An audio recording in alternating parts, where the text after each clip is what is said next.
Good morning, students. Now open your English textbook, page number 66.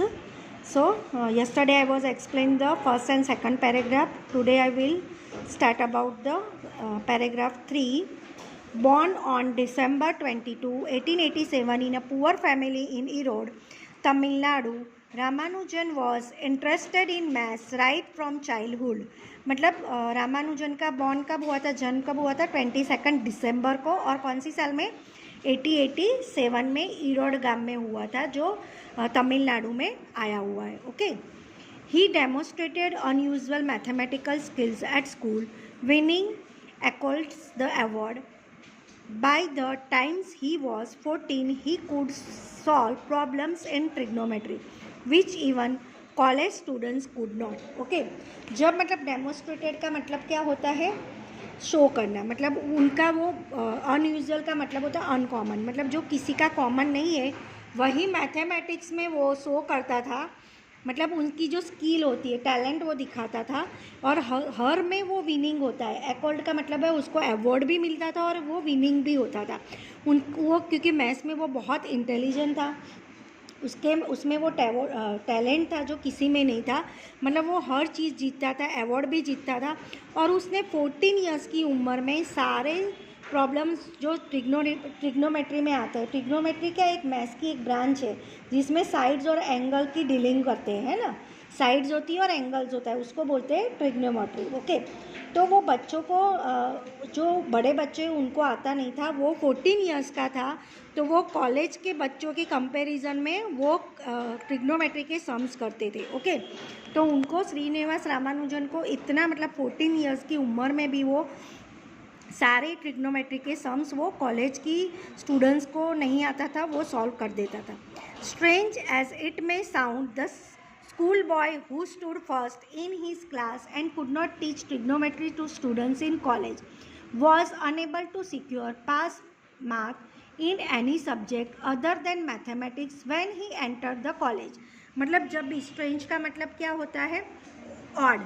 मतलब वो एक odd sound था. मतलब स्कूल बॉय जब भी, मतलब जो स्टूडेंट वो फर्स्ट में जब क्लास में आता था, जब भी स्कूल में था, वो मैथमेटिक्स में फर्स्ट में आता था. और वो ट्रिग्नोमेट्री जो भी स्टूडेंट्स थे उनको वो पढ़ाता था. जब भी, मतलब कॉलेज के स्टूडेंट्स को भी वो ट्रिग्नोमेट्री पढ़ाता था. और सिक्योर का मतलब क्या होता है, टू गेट, मतलब वो कर सकता था. मतलब पासिंग मार्क्स एनी सब्जेक्ट, मतलब जो भी दूसरे सब्जेक्ट थे उसमें वो टू गेट सिक्योर, मतलब वो पासिंग मार्क्स लेके आते थे. बाकी मैथमेटिक्स, अदर देन मैथमेटिक्स, जो मैथमेटिक्स में उनके हायर स्कोर थे, मतलब बहुत सारा अच्छे से वो ब्रिलियंटली टैलेंट से करते थे, बट दूसरे सब्जेक्ट में उनके पासिंग मार्क्स ही आते थे. When he enter the college, मतलब जब भी वो कॉलेज में एंटर हुए तब, मतलब जब भी वो कॉलेज में एंटर हुए तब उनको ये सारे सब्जेक्ट में पासिंग मार्क्स से पास हो जाते थे, पर मैथ्स में वो अव्वल आते थे. ही appeared 3 times for his FA examination but failed each time because he could not get passing marks in English.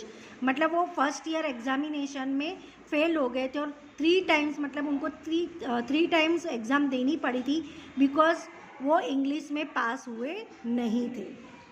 Dejected by the college education in Tamil Nadu, Ramanujan wrote to G.H. Hardy, an acclaimed mathematician of his time, at Cambridge in 1913, forwarding his research work. Okay. Dejected का मतलब क्या होता है, disappointed. मतलब वो disappointed हो गए थे अपने कॉलेज के एजुकेशन के, जो इन तमिलनाडु में वो कर रहे थे. फिर उन्होंने रोट, मतलब अच्छी जो उनकी स्किल थी. अक्लेम्ड का मीनिंग होता है फेमस, मतलब जो मैथ्स में, मैथमेटिक्स में उस टाइम पे जो फेमस थे, G.H. हार्डी, मतलब जो फेमस थे G.H. हार्डी, उन्होंने अपने एट द कैम्ब्रिज ऑफ 1930, उन्होंने जो भी मैथ्स में रिसर्च किया था, सारी चीज़ें उन्होंने वो कैम्ब्रिज में 1930 को फॉरवर्ड किया, मतलब सारा भेज दिया. फॉरवर्ड का मतलब सेंड करना. तो उसने वो सारी चीज़ें रिसर्च किए हुए थे, मैथ्स का जो भी वर्क था उन्होंने भेज दिया. Impressed by his work, the university admitted Ramanujan without an application in 1914. मतलब इम्प्रेस का मतलब होता है अमेज, मतलब वो देख के G.H. हार्डी एकदम शॉक हो गए उनका वर्क देख के, और उन्होंने यूनिवर्सिटी में उनको रामानुजन को विदाउट एप्लीकेशन को उनको 1940 में एडमिशन दे दिया। मतलब विदाउट उनके, मतलब जो भी कोई भी जैसे कोई भी कैम्ब्रिज यूनिवर्सिटी में एडमिशन लेना होता है तो पहले एप्लीकेशन वगैरह देनी पड़ती है, तब भी सिलेक्शन होता है, पर उन्होंने विदाउट एप्लीकेशन को उनका सिलेक्शन कैम्ब्रिज यूनिवर्सिटी में हो गए। Okay student, next video another paragraph I will explain you. Thank you.